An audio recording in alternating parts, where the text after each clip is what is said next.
Hello everyone. स्वागत है आपका अपना रेल एक्सपर्ट चैनल पर।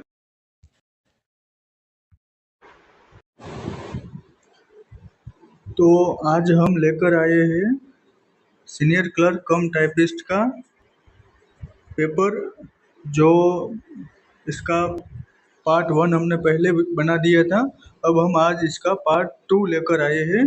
यह परीक्षा आरआरसी द्वारा सीबीटी एग्ज़ाम लिया गया था और यह परीक्षा हुई थी 9/5/2026 को हुई थी। इसका पहला पार्ट अपन ने देख लिया।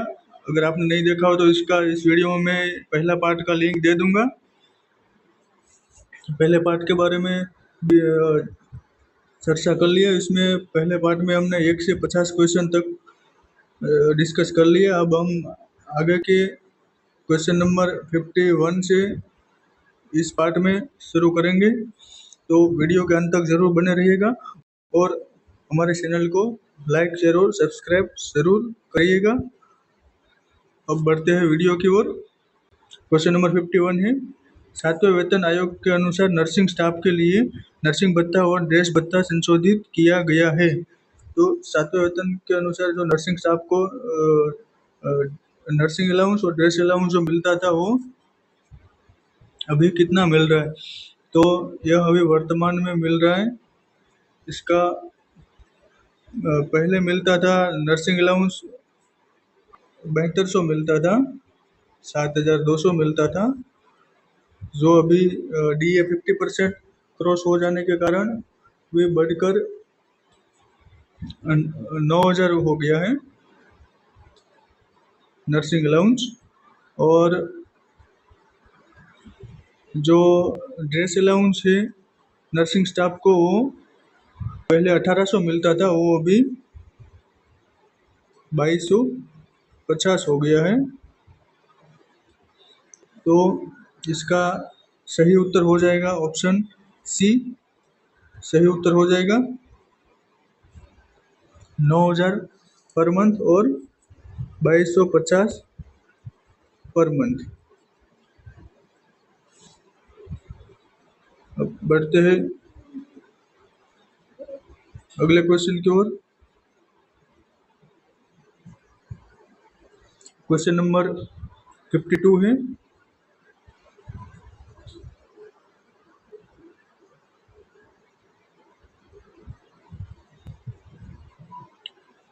बेंचमार्क दिव्यांगता पीडब्ल्यूडी श्रेणी में आने वाले उम्मीदवारों को सीधी भर्ती में खाली जगह का आरक्षण प्रदान किया जाता है। जो पर्सन विथ बेंचमार्क डिसेबिलिटी है उसको डायरेक्ट रिक्रूटमेंट में कितना % आरक्षण दिया जाता है। तो इसका सही उत्तर हो जाएगा ऑप्शन सी, 4% दिया जाता है आरक्षण पीडब्ल्यूडी कैंडिडेट को। और मैं दूसरा भी आपको बता दूं कि ओबीसी कैटेगरी ओबीसी कैंडिडेट को 27% दिया जाता है रिजर्वेशन, एससी को 15% दिया जाता है, एसटी को 7.5% दिया जाता है और ईडब्ल्यूएस का रिजर्वेशन रहता है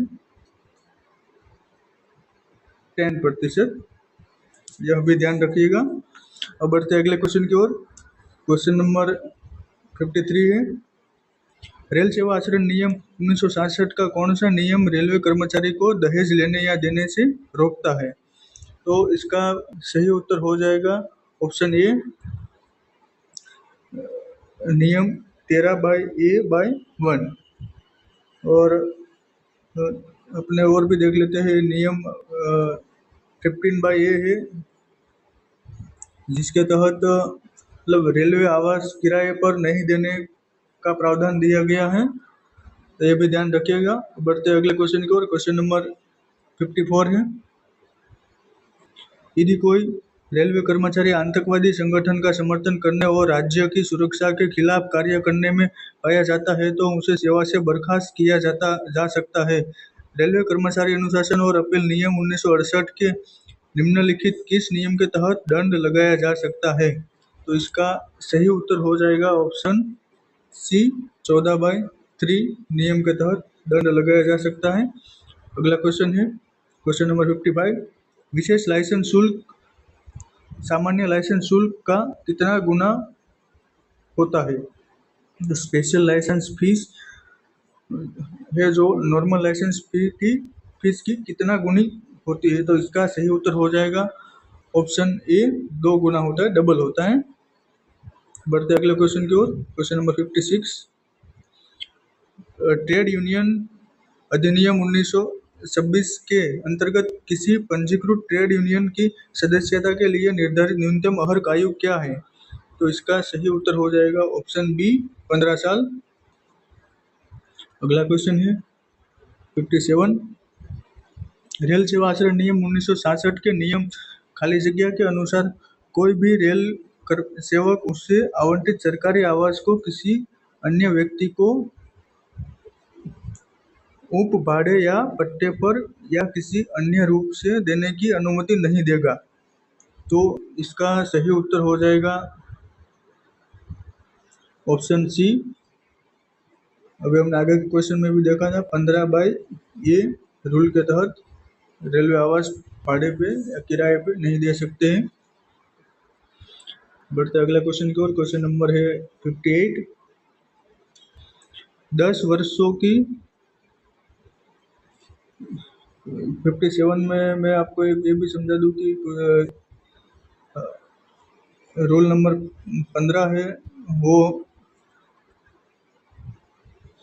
किससे रिलेटेड है? तो रूल नंबर 15 निजी व्यापार और नौकरी से संबंधी है।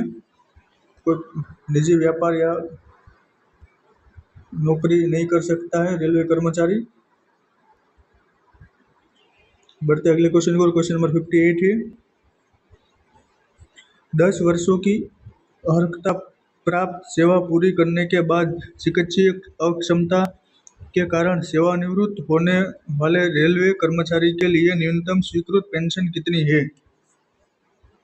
तो इसका सही उत्तर हो जाएगा ऑप्शन सी, 9,000 प्रति माह यह न्यूनतम पेंशन है और मैक्सिमम पेंशन है 1,25,000। इसका भी ध्यान रखिएगा। बढ़ते अगले क्वेश्चन की ओर। क्वेश्चन नंबर 59 है रेलवे कर्मचारी कार्य समय और विश्राम की अवधि नियम 2005 के अनुसार लॉन्ग ऑन का अर्थ है गहन कर्मचारियों के लिए कितने घंटे से अधिक और अंतराल कर्मचारियों मतलब इंटरमिटेंट वर्कर के लिए कितने घंटे से अधिक कार्यकाल को लॉन्ग ऑन कहा जाता है? तो इसका सही उत्तर हो जाएगा ऑप्शन डी, गहन मतलब इंटेंसिव वर्कर को 8 घंटे और अंतराल कर्मचारी मतलब इंटरमिटेंट रोस्टर में आने वाले कर्मचारी को 12 घंटे से अधिक कार्यकाल को लॉन्ग ऑन माना जाएगा। बढ़ते अगले क्वेश्चन की ओर। क्वेश्चन नंबर 60 है संपूर्ण सेवा के दौरान एनपीएस के तहत अधिकतम कितनी बार आंशिक निकासी की अनुमति है? तो यह इसका सही उत्तर हो जाएगा ऑप्शन ए, 3 बार संपूर्ण सेवा के दौरान एनपीएस से निकासी कर सकते हैं, पैसे विड्रॉ कर सकते हैं, पार्शियल विड्रॉ कर सकते हैं जिसको पार्शियल विड्रॉ बोला जाएगा। और यह मैक्सिमम पूरे सर्विस टाइम में 3 बार किया जा सकता है और यह विड्रॉल में एम्प्लॉय कंट्रीब्यूशन के मात्र 25% अमाउंट ही विड्रॉल हो पाएगी। अब बढ़ते अगले क्वेश्चन को। क्वेश्चन नंबर 61 है एक सेवानिवृत्त रेल कर्मचारी एक समय में अधिकतम खाली जगह मामलों में बचाव सहायक के रूप में कार्य कर सकता है। तो इसका सही उत्तर हो जाएगा ऑप्शन डी, 7 मामलों में बचाव सहायक के रूप में कार्य कर सकता है सेवानिवृत्त रेल कर्मचारी। अगला क्वेश्चन है 62 नियत चिकित्सा शुल्क भत्ता फिक्स मेडिकल अलाउंस FMA का अनुदान खाली जगह के लिए उपलब्ध है? यह किसको दिया जाता है एफए में? तो इसका सही उत्तर हो जाएगा option C, railway pensioner and family pensioner को दिया जाता है एफए में अलाउंस। अगला क्वेश्चन है 63, अधिप्राप्त समर्पित surrender post means surrender post का मौद्रिक मूल्य मनी वैल्यू क्या होगा? अच्छा, सरेंडर पोस्ट का मनी वैल्यू कैसे निकाला जाएगा, क्या होगा? तो इसका सही उत्तर हो जाएगा ऑप्शन बी, मेन पे प्लस करंट डीए।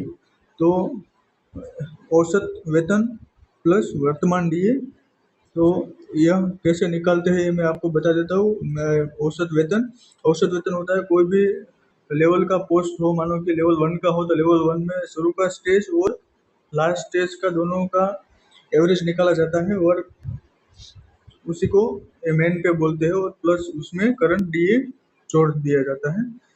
तो ऐसे सरेंडर पोस्ट की वो मनी वैल्यू निकाली जाती है। बढ़ते अगले क्वेश्चन की ओर। क्वेश्चन नंबर 64 है, एल आकार रोस्टर भर्ती और पदोन्नति रिक्रूटमेंट एंड प्रमोशन दोनों श्रेणियों में अलग अलग लागू होता है जहां कुल कैडर कितने से कम होने के मामले में। तो जहां कुल कैडर 15 से कम होने के मामले में एल टाइप का रोस्टर है रिक्रूटमेंट एंड प्रमोशनल कैटेगरी में अलग अलग सेपरेटली लागू होता है। बढ़ते अगले क्वेश्चन की ओर। क्वेश्चन नंबर 65 है, गृह मंत्रालय द्वारा भारत की विभिन्न भाषाओं के माध्यम से हिंदी सीखने के लिए विकसित सॉफ्टवेयर का नाम क्या है? तो इसका सही उत्तर हो जाएगा ऑप्शन बी, लीला। बढ़ते अगले क्वेश्चन की ओर। क्वेश्चन नंबर 66 है, रेल सेवा आचरण नियम 1966 का कौन सा नियम प्रत्येक रेलवे कर्मचारी द्वारा सरकारी नीतियों का पालन करने से संबंधित है? तो इसका सही उत्तर हो जाएगा option B, rule number 3B।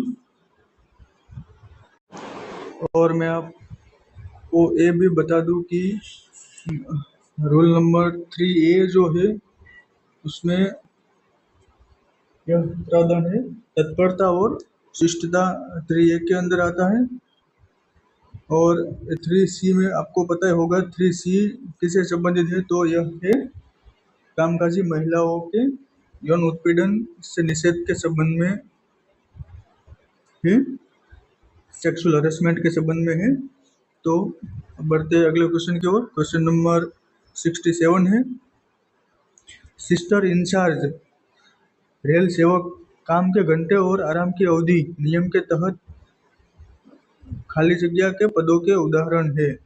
Sister in charge जो के तहत जो रेल सेवक आते हैं वो कौन से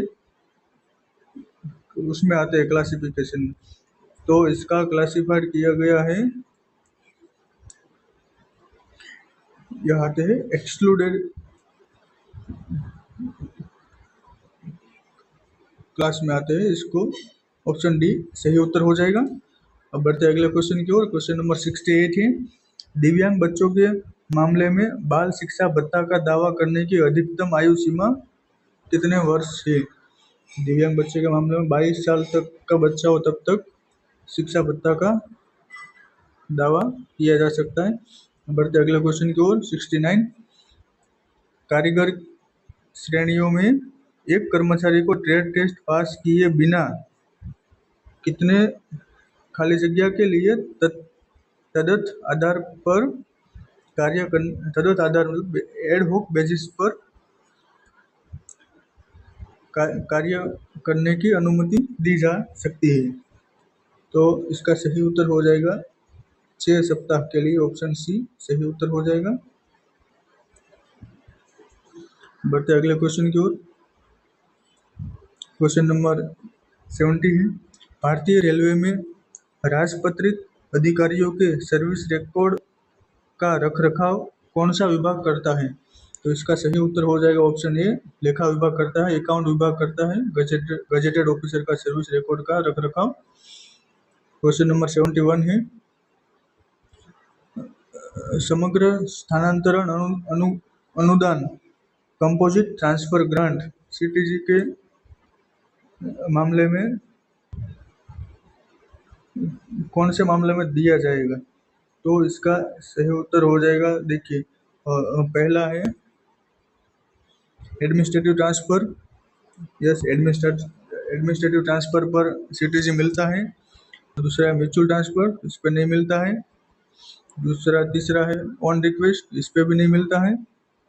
टेम्पररी ट्रांसफर, इस पे भी नहीं मिलता है, बट एडमिनिस्ट्रेटिव ट्रांसफर पर ही मिलता है। तो इसका सही उत्तर हो जाएगा ऑप्शन सी, ओनली वन।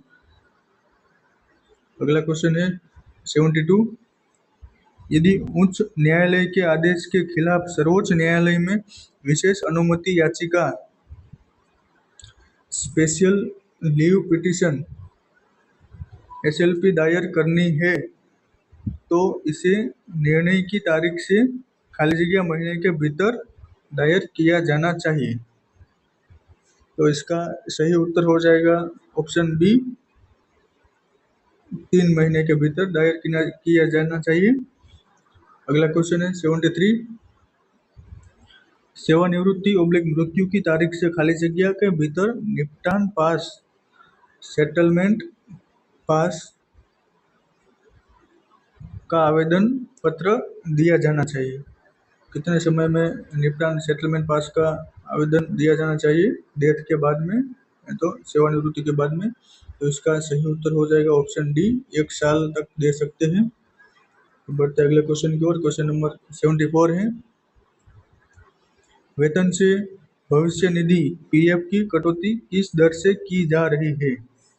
तो इसका सही उत्तर हो जाएगा ऑप्शन बी, 1/12 पर मंथ और 8.33% ऑफ सब्सक्राइबर्स इमोलूमेंट्स।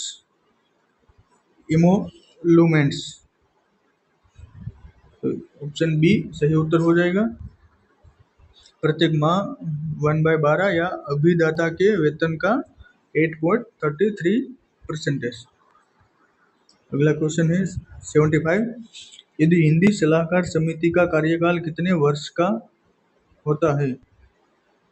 हिंदी सलाहकार समिति का कार्यकाल कितने वर्ष का होता है? जिसका सही उत्तर हो जाएगा ऑप्शन बी, 3 साल का होता है।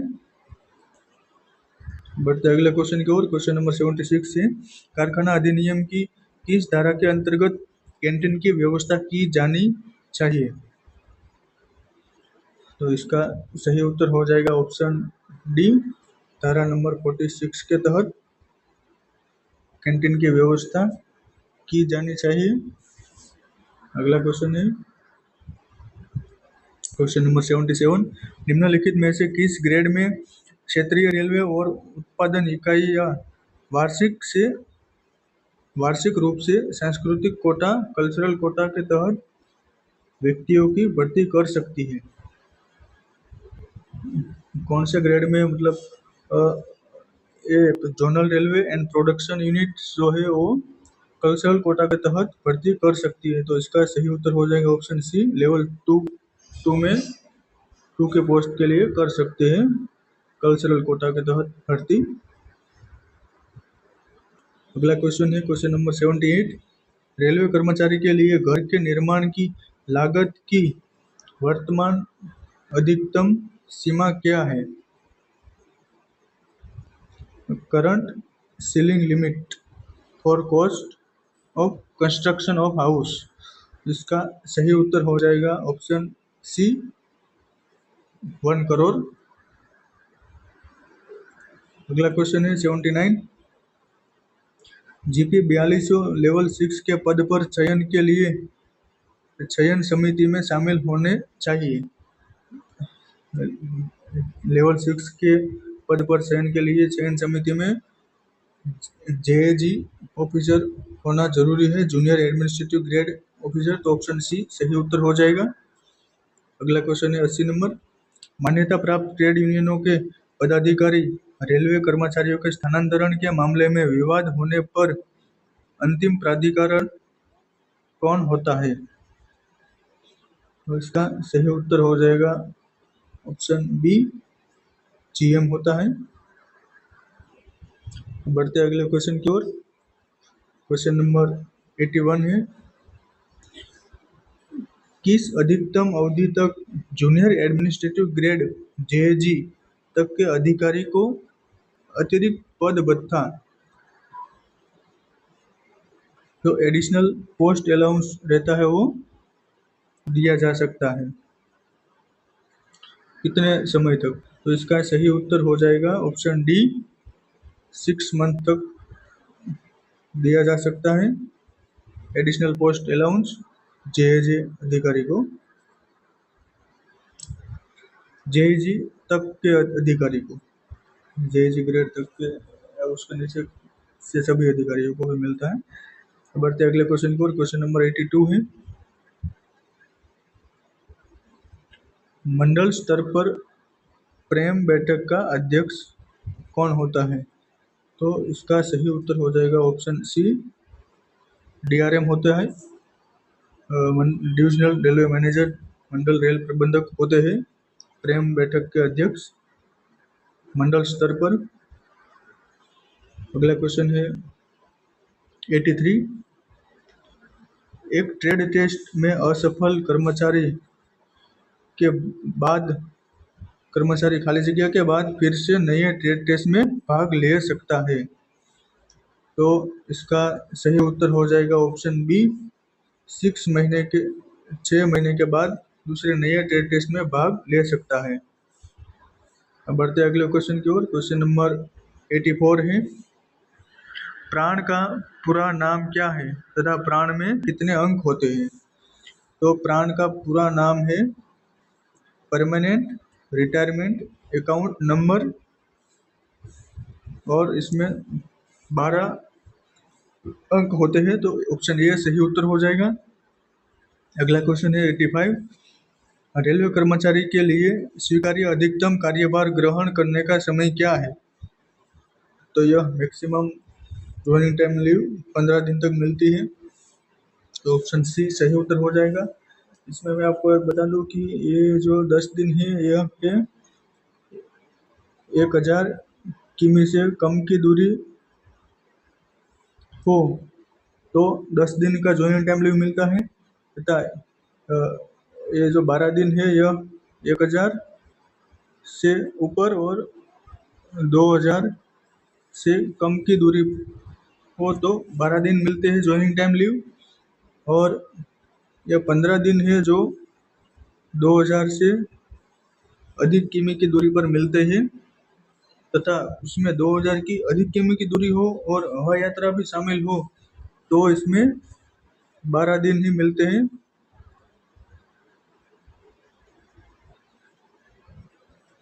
यह भी याद रखिएगा। अब बढ़ते हैं अगले क्वेश्चन की ओर। क्वेश्चन नंबर है 86, 5 नियमों के अंतर्गत किसी व्यक्ति को आश्रित संबंधी नहीं माना जाएगा यदि सभी स्रोतों से उसकी आय रेल कर्मचारी के मासिक वेतन के खाली जगह प्रतिशत के अधिक होगी। तो कोई भी किसी आश्रित संबंधी को मतलब वो डिपेंडेंट नहीं माना जाएगा। वो कौन सी स्थिति में नहीं माना जाएगा? तो कि भाई उसकी इनकम जो रेल कर्मचारी है उनकी इनकम की 15% से अधिक होगी तब। तो इसका सही उत्तर ऑप्शन सी हो जाएगा। मानो कि रेलवे कर्मचारी की इनकम 18,000 है, तो 18,000 का 15% से अधिक कोई भी जो आश्रित संबंधी होगा उनकी इनकम होगी तो वह डिपेंडेंट नहीं माना जाएगा, यह कहना चाहता है इसमें। अब बढ़ते अगले क्वेश्चन की ओर। क्वेश्चन नंबर 87 है, आरटीआई के किस प्रावधान धारा में आरटीआई के किस प्रावधान धारा में तीसरे पक्ष की जानकारी से संबंधित नियम है? आरटीआई की किस धारा में तीसरे पक्ष की जानकारी संबंधी, थर्ड पार्टी इंफॉर्मेशन संबंधी प्रावधान है? तो इसका सही उत्तर ऑप्शन बी हो जाएगा, सेक्शन 11 में है। अगला क्वेश्चन है क्वेश्चन नंबर 88। वर्तमान में भारतीय रेल में कार्मिक विभाग का प्रमुख कौन है? तो इसका सही उत्तर हो जाएगा, भारतीय रेल में पूछा है तो DGHR हो जाएगा, तो रेलवे बोर्ड में बैठते हैं। और जोनल स्तर पे PCPO होते हैं।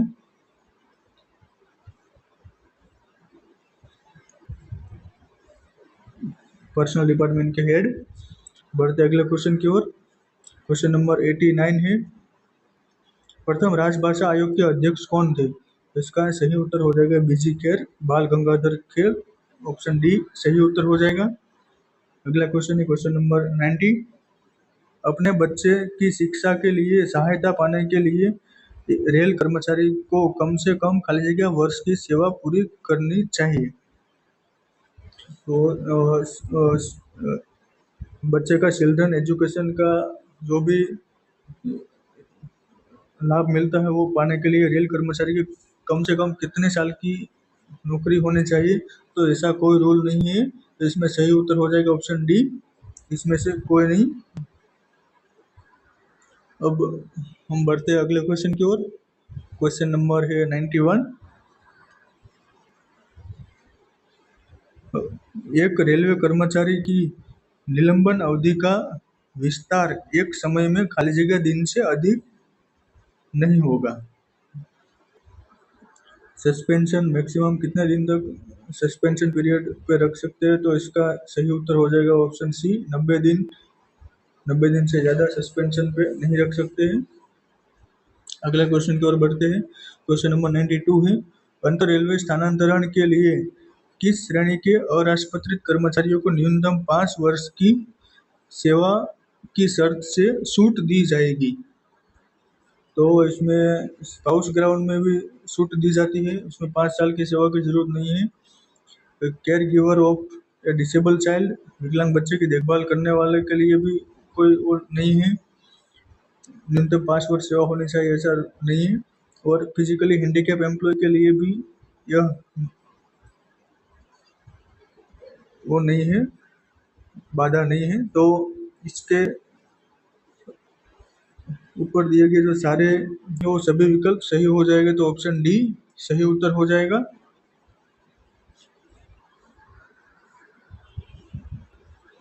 अगला क्वेश्चन है 93। बाल देखभाल अवकाश के लिए कौन सा कथन सही नहीं है?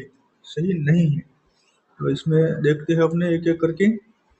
एक महिला रेलवे कर्मचारी पूरी सेवा अवधि के दौरान 730 दिनों की बाल देखभाल छुट्टी का लाभ उठा सकती है, ऑप्शन ए ये भी सही उत्तर है ये। अब देखते हैं ऑप्शन बी, बाल देखभाल अवकाश को किसी भी अन्य प्रकार के अवकाश के साथ जोड़ा जा सकता है, यह भी तथ्य सही है। अब ऑप्शन सी है, कर्मचारी को 730 दिनों की पूरी अवधि के लिए पूरा वेतन मिलेगा, यह कथन गलत है, तो ऑप्शन सी सही उत्तर हो जाएगा। 730 दिनों के लिए पूरी अवधि के लिए पूरा वेतन नहीं मिलता है।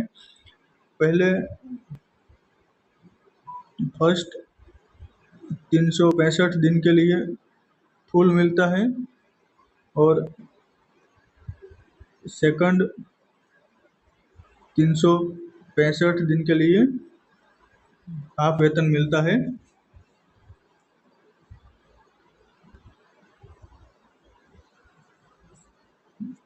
हाफ नहीं, सॉरी, 80% मिलता है।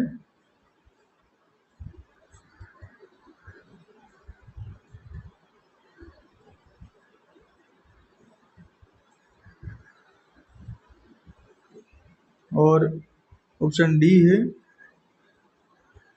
एक अकेला पुरुष रेल कर्मचारी भी अपनी पूरी सेवा अवधि के दौरान 730 दिनों के बाल देखभाल छुट्टी का लाभ उठा सकता है, यह भी कथन सही है, तो ऑप्शन सी इसका सही उत्तर हो जाएगा, यह कथन गलत है।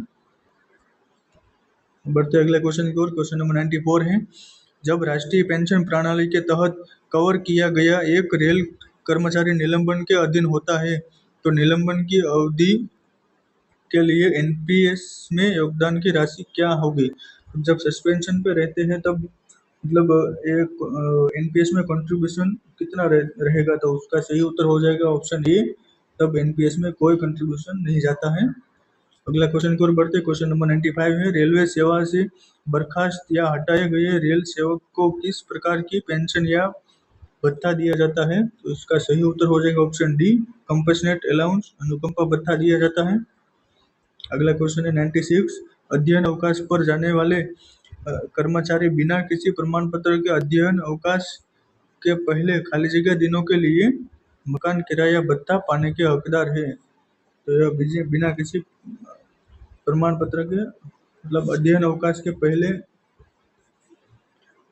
फर्स्ट 180 दिन के लिए वो एचआरए मिलता है उसको, हाउस रेंट अलाउंस। बाद में नहीं दिया जाता है एचआरए स्टडी लीव पे जाने के समय। अगला क्वेश्चन है 97, रेलवे में जब किसी रेल कर्मचारी को कोई गलत अतिरिक्त भुगतान कर दिया जाता है तो निम्नलिखित में से किसके पास 2 लाख रुपए तक के अतिरिक्त भुगतान की वसूली से छूट देने की स्वीकृति प्रदान करने की शक्तियां है? तो इसका सही उत्तर हो जाएगा option B, chairman and chief executive officer with concurrence of member finance को यह छूट देने की शक्तियां है। अगला क्वेश्चन है 98, योग्यता सेवा मतलब क्वालिफाइंग सर्विस में क्या शामिल नहीं होता है? तो क्वालिफाइंग सर्विस में मतलब निलंबन को कर्तव्य माना जाना, मतलब सस्पेंशन ट्रीटेड एज ड्यूटी, यह भी शामिल होगा, यह सर्विस ही माना जाएगा। लीव विथ पे यह भी माना जाएगा। अनऑथोराइज एब्सेंट नहीं, यह नॉन क्वालिफाई होगा, तो यह नहीं माना जाएगा, तो ऑप्शन सी सही उत्तर हो जाएगा। टेम्पररी सर्विस भी माना जाएगा। टेम्पररी सर्विस टीएस जो होता है वो 50% गिना जाता है। बढ़ते अगले क्वेश्चन की ओर, क्वेश्चन नंबर 99 है, रेलवे संस्थानों में प्रशिक्षित और राष्ट्रीय व्यावसायिक प्रशिक्षण परिषद एनसीवीटी द्वारा प्रदत्त नेशनल अप्रेंटिसशिप सर्टिफिकेट एनएसी रखने वाले course completed act apprentice CCA के पक्ष में लेवल 1 पदों पर सीधी भर्ती में रेलवे द्वारा कितने प्रतिशत आरक्षण प्रदान किया गया है? तो इसका सही उत्तर हो जाएगा ऑप्शन सी, 20% एक्ट अप्रेंटिस को मतलब सीधी भर्ती में आरक्षण दिया जाता है लेवल 1 के पोस्ट के लिए। बढ़ते अगले क्वेश्चन की ओर, क्वेश्चन नंबर 100 है, रेलवे बोर्ड में हिंदी संसद अनुभाग की स्थापना किस वर्ष की गई थी? तो इसका सही उत्तर हो जाएगा ऑप्शन सी, 1960 में की गई थी। अगला क्वेश्चन की ओर बढ़ते हैं, क्वेश्चन नंबर है 101, रेलवे सेवक कार्य के घंटे और विश्राम की अवधि नियमों के अनुसार निम्नलिखित में से कौन सा रेलवे कर्मचारियों का एक वर्गीकरण नहीं है, एक क्लासिफिकेशन नहीं है? तो इसका ये गहन भी है, कंटिन्यूस निरंतर भी है, एक्सक्लूडेड भी है, तो ये स्थायी जो नहीं है परमानेंट, तो ये क्लासिफिकेशन नहीं है रेलवे में, तो ये ऑप्शन ये सही उत्तर हो जाएगा। अगले क्वेश्चन की ओर बढ़ते हैं, क्वेश्चन नंबर 102, आवास के परिवर्तन और पिछले स्टेशन से 20 किलोमीटर से कम की दूरी पर स्थानांतरण के मामले में समग्र स्थानांतरण अनुदान सीटीजी की दर क्या है? तो 20 किलोमीटर से कम की दूरी हो और आवास परिवर्तन भी हो तो इस मामले में सीटीजी का दर रहेगा, सीटीजी का जो मिलता हो उसके 1/3 मिलेगा, तो ऑप्शन सी सही उत्तर हो जाएगा। क्वेश्चन नंबर 103 है, रेलवे कर्मचारी लाभ कोष के अंतर्गत सांस्कृतिक गतिविधियों को बढ़ावा देने के लिए कितनी राशि आवंटित की गई है। तो इसका सही उत्तर हो जाएगा ऑप्शन सी, 16 रुपये। अगला क्वेश्चन है क्वेश्चन नंबर 104। भारतीय रेलवे पर UMID उम्मीद कार्ड स्कीम योजना कब शुरू हुई थी? तो इसका सही उत्तर हो जाएगा ऑप्शन सी, 2020 में शुरू हुई थी। अगला क्वेश्चन है क्वेश्चन नंबर 105। राजभाषा संबंधी संसदीय समिति की कौन सी उप समिति रेल मंत्रालय के कार्यालयों का निरीक्षण करती है? तो इसका सही उत्तर हो जाएगा ऑप्शन सी, दूसरी उप समिति है जो रेल मंत्रालय का निरीक्षण करती है। तथा जो प्रथम उप समिति है वह रक्षा मंत्रालय तथा गृह मंत्रालय का निरीक्षण करती है, यह भी याद रखिएगा। अगला क्वेश्चन है क्वेश्चन नंबर 106। वार्षिक पेंशन अदालत आमतौर पर हर साल किस दिन आयोजित की जाती है? तो इसका सही उत्तर हो जाएगा ऑप्शन डी, 15 दिसंबर को हर साल आयोजित की जाती है वार्षिक पेंशन अदालत। क्वेश्चन नंबर 107 है ग्रुप सी और डी के कर्मचारियों की दर्ज जन्म तिथि डेट ऑफ बर्थ में बदलाव की अनुमति देने के लिए सक्षम प्राधिकारी कौन है? तो इसका सही उत्तर हो जाएगा option C, PCPO date of birth change करने की अनुमति दे सकते हैं। क्वेश्चन नंबर 108 है अनुशंसा एवं अपील नियमों के नियम 10 के अनुसार किसी आरोपित रेल कर्मचारी को जांच रिपोर्ट पर अपना अभ्यावेदन अनुशासनिक प्राधिकारी को प्रस्तुत करने के लिए कितना समय दिया जाता है? तो इसका सही उत्तर हो जाएगा ऑप्शन डी, 15 दिन दिया जाता है। बढ़ते अगले क्वेश्चन की ओर। क्वेश्चन नंबर 109 है RWF कहाँ स्थित है? RWF means rail wheel factory. तो यह यलहंका में स्थित है जो बेंगलोर में आया है। और आपको ये भी बता दें कि कपूरथला में क्या है, तो कपूरथला में RCF है, RCF रेल कोच फैक्ट्री। और यह पेरम्बूर में, ये बता दो आपको, पेरम्बूर में है ICF जो इंटीग्रल कोच फैक्ट्री से जाना जाता है। और इधर रायबरेली में है MCF,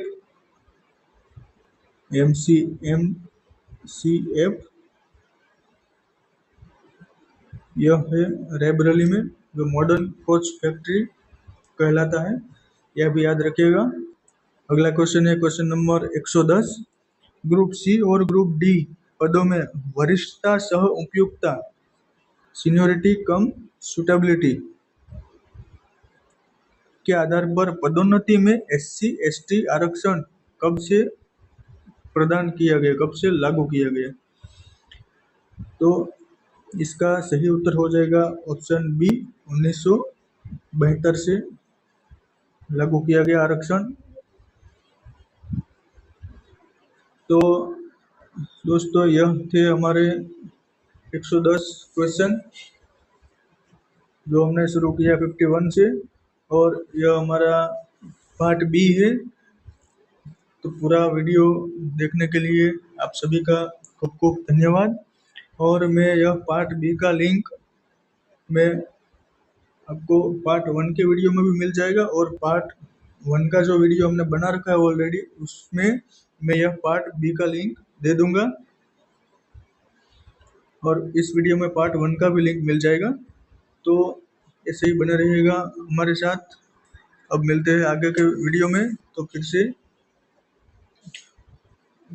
एक बार पूरा वीडियो देखने के लिए थैंक यू। हमारे चैनल को सब्सक्राइब जरूर करिएगा। धन्यवाद।